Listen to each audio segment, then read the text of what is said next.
ចូលឆ្នាំថ្មីខ្មែរប្រុសស្រីឆាប់រូនរាំងរៀបចំផ្ទាំងចាំទទួលទេវតាឆ្នាំថ្មីអ្នកស្រុកស្រែអ្នកទីក្រុងកុំបងអងអី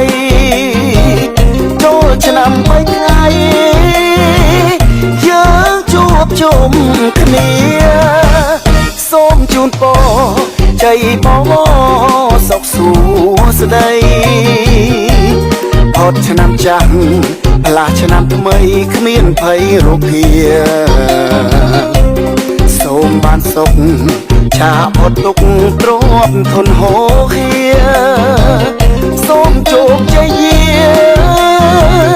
ដល់ជាតិខែមរាទួងឆ្ងាយចិត្តនាយសមុទ្រផុតជើងមេ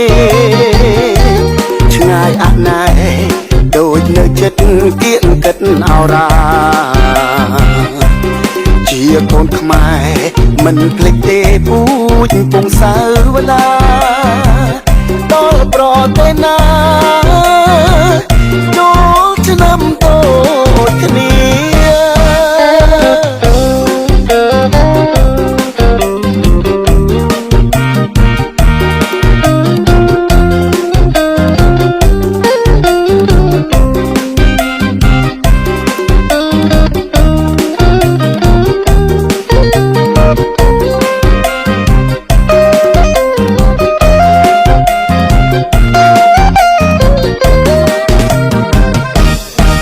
ឆ្នាំថ្មី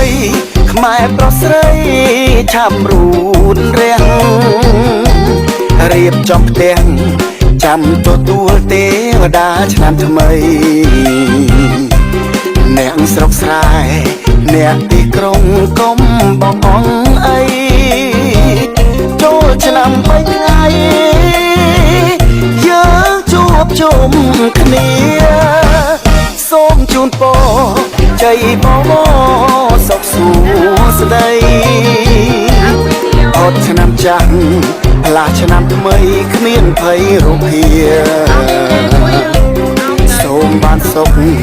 ឆាផុតទុក្ខទ្រពធនហូរហៀសូមជោគជ័យដល់ជាតិខែមរាទួងឆ្ងាយចិត្តនាយសមុទ្រផុតជើងមេឆ្ងាយអណាយដូចនៅចិត្តគៀកកិតអរាជាកូនខ្មែរមិនភ្លេចទេពូជពងសាវតាដល់ប្រទេសណាចូលឆ្នាំតូចគ្នា